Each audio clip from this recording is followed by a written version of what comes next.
3, 2, 1, roll the footage.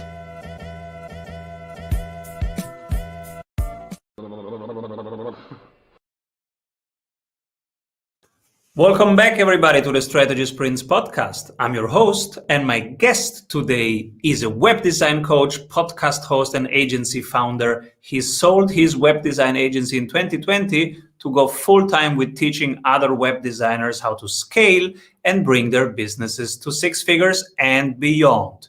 Welcome, everybody, Josh Hall. Simon, thanks for having me on. Great to be here. So cool.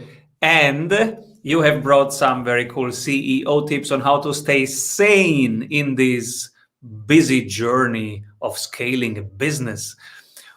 But first, Josh, what are you currently creating? I am currently all about online community. As a course creator, I've got hundreds of students all over the world, and it's been awesome, but I had a big struggle and a challenge, and that was after they got through the courses, they just kind of disappeared. So I realized I needed to bring them together. So community is one of the biggest things I'm currently working on, and I have a couple different communities, one for my students and a premium community, which is more of a mastermind style group. Who is your ideal client? I have two. People who are just learning web design, who want to break into the industry and learn how to learn website building itself. And then people who are actually running their web design businesses and turning it into either a solopreneur, six-figure business going from side hustle to full-time, or even people who are building full agencies around web design. So those are kind of my two main demographics, learning web design and building a web design business. And what is the pain that you help solve? Oh my gosh. Well, a lot of different challenges and pains and struggles. I think with web design in particular, there's just a lot. It's an industry that moves really fast. It can be so overwhelming to dive into it. And there's also really no right or wrong way to go about it. Much like a lot of different industries and entrepreneurship, there's typically no right or wrong way or exact path to follow. But the trick is when you get started, it can be so overwhelming. You really have to find somebody who you identify with and who has a proven path that you could follow, or at least has a lot of connections to people who can help you in your journey. And that's what I'm so privileged and excited about doing now. Is I was a web designer and a solopreneur for almost 10 years. And then I sold my business, like you said, last year. So now I'm excited to help and give people the guidance and direction so they can do the same and create a lifestyle that they love. You have a very serious mic in front of you. Are you also a podcaster? Yep, I'm a podcaster. I actually started that at the end of 2019. That's been an absolute game changer for me for my course creation business. It's where, like, no joke, Simone, I think probably a good 75% of the students who come through my courses now all mention the podcast. So that's been one of the biggest recommendations I could give is if you're interested in podcasting, even though it's getting more and more popular, it's never too late and you can really make a big impact because people just listen to you over and over. It builds trust, it builds authority, and it's awesome to be able to dive into topics without being rushed on a quick 10-minute YouTube video. What's the name of your podcast? My podcast is my personal brand. It's the Josh Hall Web Design Show. And I interview web designers and entrepreneurs alike. I just had Pat Flynn was on my show recently. I've got some other awesome entrepreneurs who have been on. I talked to an NHL broadcaster just a few weeks ago about the art of communication and getting better on camera. So it really encompasses web design, but also just entrepreneurship in general, which web designers who are building their own businesses are entrepreneurs at heart. So it's kind of cool to get a mix of the two in there. Pat Flynn has been such an inspiration for me and for this channel. He is such a cool guy. I would love to meet him one day. He's doing a great work for his community. Yeah, that's actually how I got into podcasting. Somebody who I was going to mention here in a little bit, my business coach, James Schramko, who is the author of the book, Work Less, Make More. I've been with him for a few years now as my coach, and he introduced me to Pat through one of his podcasts. And I went through Pat's podcasting course, which helped me launch my podcast. And long story short, that's how I got connected with Pat is I sent a video testimonial. I got to know his team, interviewed one of his team members, and then I got featured on the SPI blog. And then Pat had me on the SPI podcast back on episode 456, his podcast, the Smart Passive Income Show. And then I was fortunate to have him on recently for my 100th podcast episode. So it's pretty cool how it all kind of works out. Yeah, it went full circle. Beautiful. Yeah. So I'm curious who you pick for the strategy award after one word from our sponsors. Hey, if you love what you are hearing, you will love our free masterclasses. Go grab them at strategysprints.com. When everybody's zigging, this person is zagging. But from your perspective, they're doing the right thing. Who do you pick? This is a tough one because it comes down to the two folks I just mentioned, which was either Pat Flynn, who we just talked about, or my personal business coach, James Shramko. I'm going to nominate James, who is, again, the author of the book, Work Less, Make More. I pick him because he's notorious for zigging when everyone is zagging. He has a very counterintuitive approach. His brand is called Super Fast Business, where he has a membership and a great podcast, the Super Fast Business Podcast. And I just love his approach to business because it's lifestyle driven. It's all about working less and making more, focusing on the work that you want to do. And I think more important, which kind of leads into this topic, is being present, doing work that allows you to be with your family. Because I'm a family man. I'm not sure if you know this, Simone, but I have two little girls. I have a 2-year-old and a 1-year-old. I work from home. I have a stay-at-home wife. So family is very much integrated. You'll likely hear one of my girls outside my door at some point because they know where daddy works now and try to bust in. But it's very integrated, and it's really important to have a different approach to business if you're going to be a parentpreneur and work from home. So James would be who I recommend for this. That was a great question. Beautiful. And 3 books, you mentioned one already, 3 books that shaped you most. Yep. Sticking on this topic, I wanted to pick books that were related to this idea of being present and it all goes back to this quote that I heard years ago, which was, wherever you are, be there. And I think there's a few books that have really helped me with this idea. One was, since I just nominated James, his book, Work Less, Make More. It's a super short, easy read. I'd highly recommend it. Was a big game changer for me with getting comfortable with scaling and delegating and focusing on what matters most to be able to get a higher return and actually work less. Another book that was really instrumental in this idea of doing a lot in these work segments that I have while working from home is the book Deep Work by Cal Newport. That really inspired me and made me feel good about turning all my notifications off, turning my phone off, turning my email off, and just dedicating a couple hours or a few hours to one task. And it's amazing how much you can get done if you shut off distractions and notifications and just do the work. So that book really helped empower me to do that. The other book I love on this topic is Rework, which is by the guys from Basecamp. And a quote from that book that I think relates to this topic pretty well is that you don't need more hours, you need better hours. And I think a lot of entrepreneurs feel like they need to have 36 hours in the day to get everything done. But the reality is it's all about priorities and what you need to focus on and being present in those tasks. So those are my top 3 for this subject. Super cool. And how can we be more present in this crazy journey? I think it comes down to probably a lot of the lessons in the book Deep Work, which is you really have to be there. And it kind of goes back to this quote as well. If you are working on a project, or in my case, if I'm creating a course, just like I did before this call, I had an 1.5-hour segment where I was just working on the course. Facebook wasn't open, notifications weren't on. I wasn't doing anything else. I was just working on the course. And again, it's amazing how much you can do if you're not trying to multitask and do several things at once, which maybe this will come into play later, but I think multitasking is very overrated. I think it's a shocker how much less you can get done when you're doing 10 things at once. Whereas if you just focus on one thing, it really is incredible.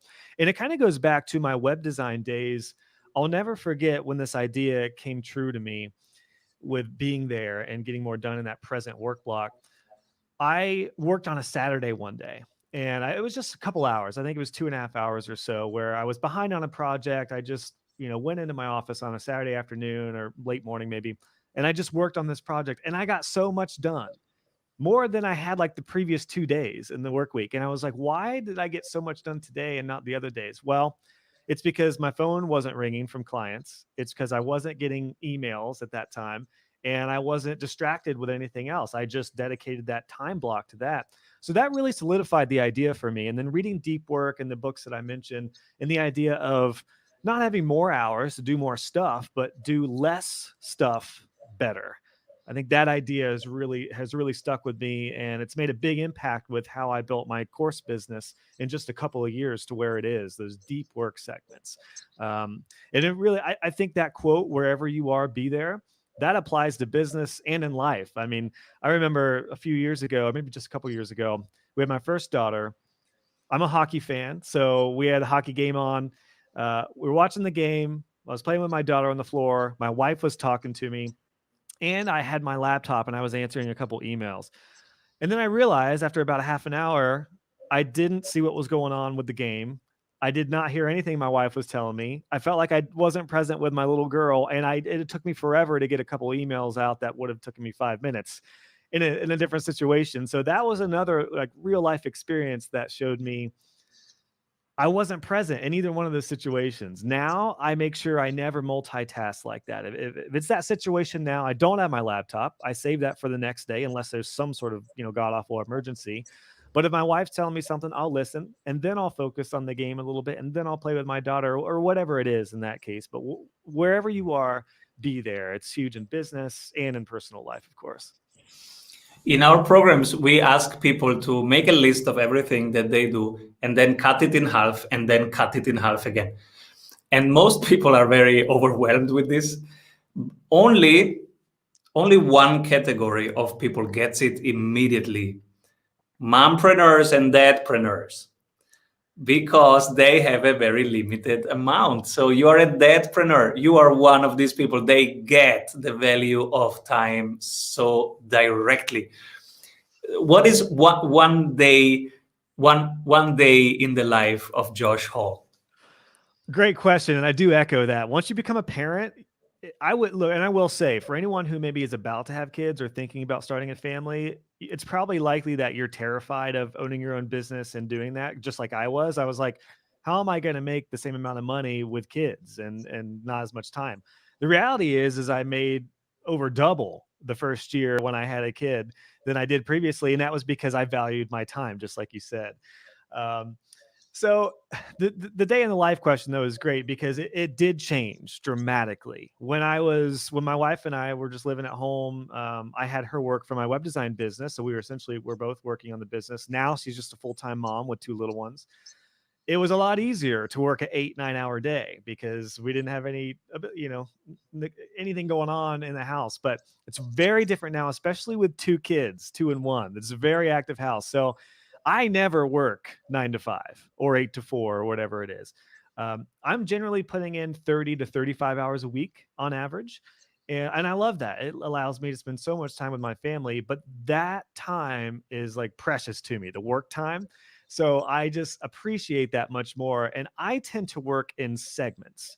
So I will do generally like a 2 to 3 hour segment in the morning.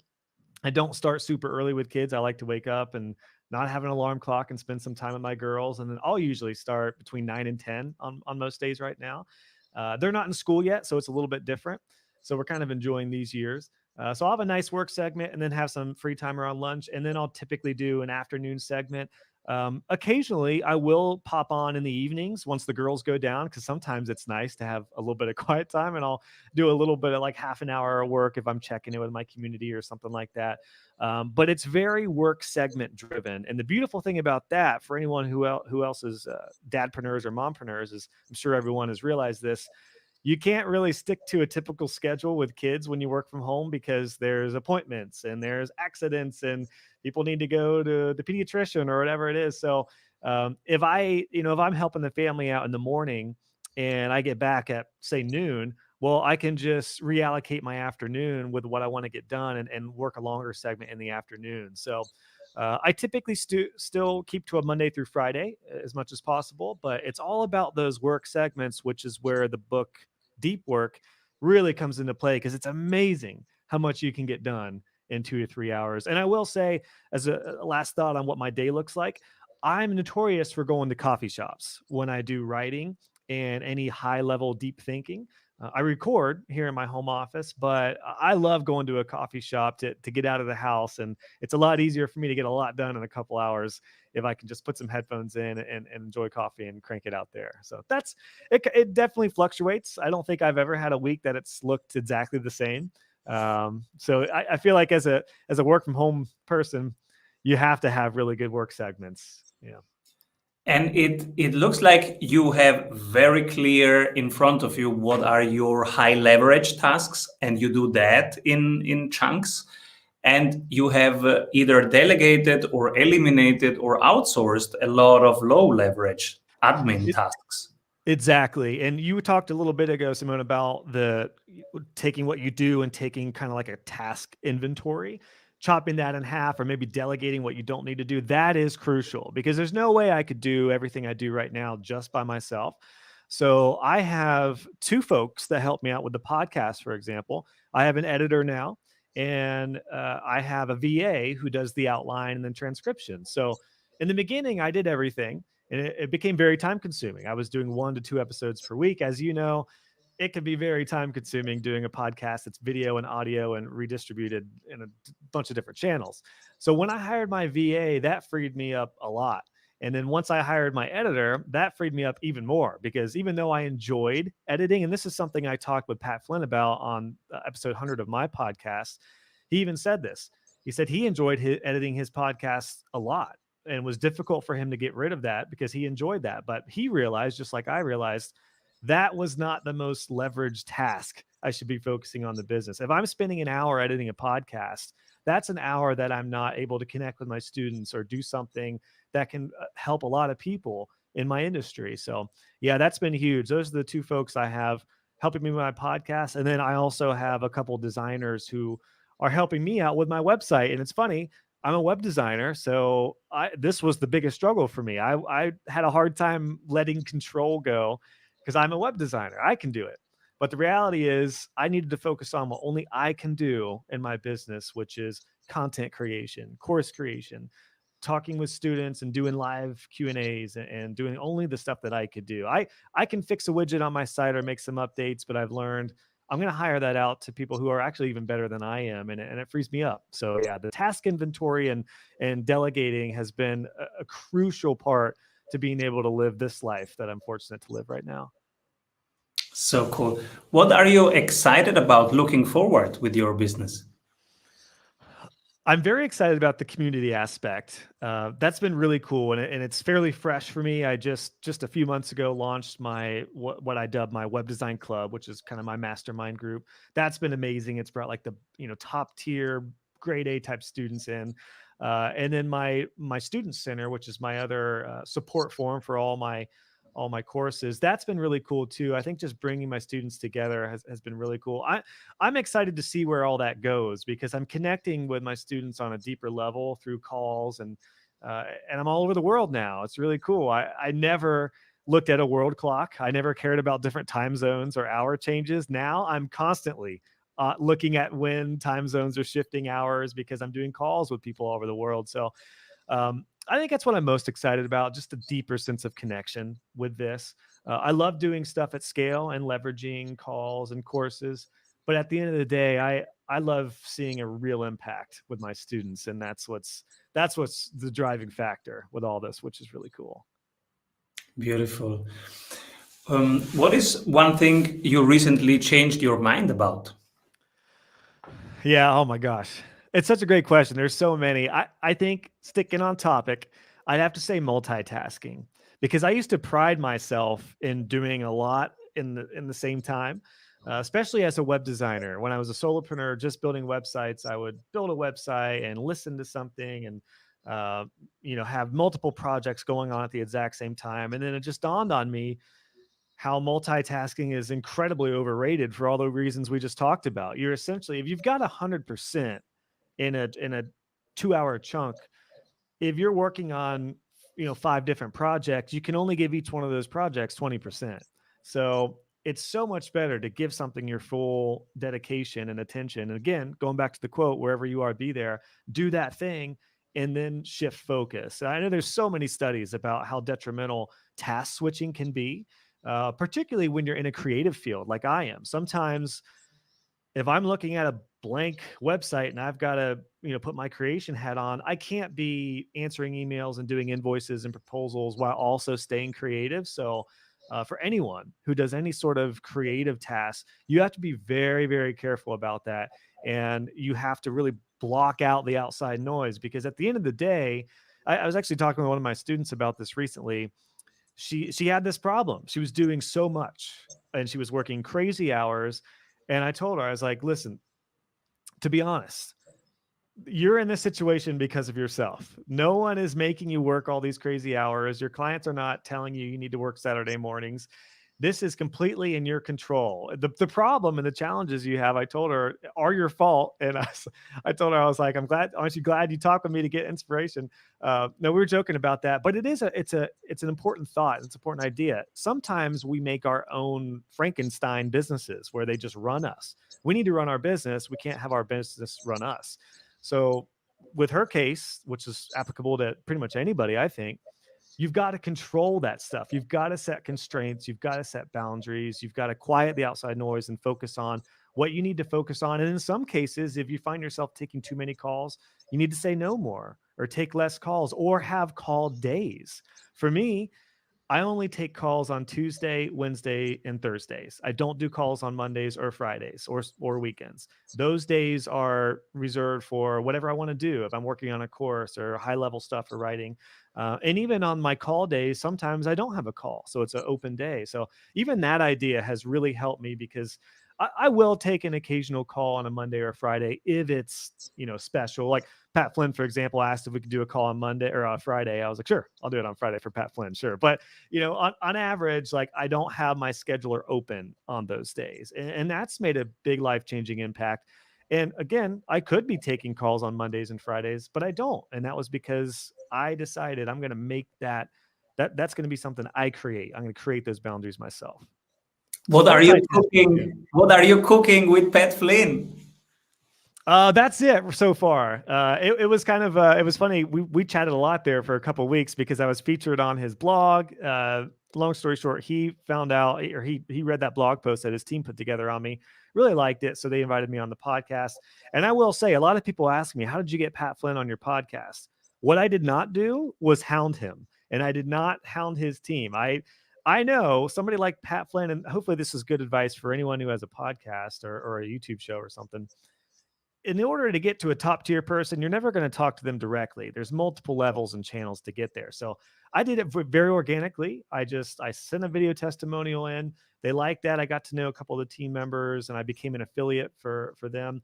And then they featured me on the blog. And then that's how I got featured on the podcast. And then when I finished up my interview on his show, I just asked them, I said, "Hey, Pat, let me know if you're, crossing any boundaries here, but coming up on episode 100, would you be interested in being my special guest?" And he said, yes. So that's pretty much the extent of that. Nothing too special apart from that, but it was a good case study on how to work way up to a kind of a high level guest. So that's a biggie. But honestly, even I kind of was joking about not hounding people, but there's a lot of power in just asking and just being prepared for a lot of no's. Like I could have asked Pat, and if he would have said, "I just can't commit to that right now," I would have totally understood. I would not have been hurt or offended by that. So there's also a lot of power in just asking as well. Where can people reach you best? My website is joshhall.co. That has pretty much all the information about me. If you want to hear my story on where I've come from, and I actually I was a drummer in a rock band, which is kind of funny how that segued into me becoming a designer and now an entrepreneur. So that's all there. My podcast is there if you want to check that out. And even if you if there's anyone here listening who are course creators or aspiring community builders, hopefully my site will give you some inspiration and some encouragement. And of course, if there's any web designers in the audience, feel free to hit me up. I'd be happy to give you any resources to help you out with your journey. Who should be my next guest? I am going to nominate one of my close colleagues. His name is Amr Salim, and he's Egyptian, but he lives in Vancouver, British Columbia. He's great. We call him the website plumber. He's a tech guy, but he has such a cool journey He was an IT professional and he lost 90% of his business when COVID hit, and he pivoted and he was doing this website plumber stuff, quote unquote, he does like email, DNS and domain stuff, all the scary stuff that I personally hate doing. And in the web design world, he takes care of. He had that as a side hustle, and he took that full time when he lost 90% of his corporate income. And he's done an incredible job with making a name for himself in Facebook groups and forums. And he's become kind of a prime partner for me. And he's just a great guy. I would nominate him, and I'll be happy to give you his info. He's someone who I really respect, because even when he went through that period where he lost all his income, he didn't panic. He was very proactive. He didn't get down on himself. He took a little side hustle and blew it up. And now he's actually venturing into course creation and stuff too. So really, really cool. Yeah, Amer, you can find him at humantalents.ca is his website. Super cool. Thank you so much, Josh, for being here, sharing your journey, your wisdom with our community. And please come back soon. Thanks for having me, Simone. I really appreciate it. This was fun. Avoid trying to do thousands of things that doesn't work. We have 274 templates for your business success. Reach your ambitious goals with one-on-one sprint coach. We double your revenue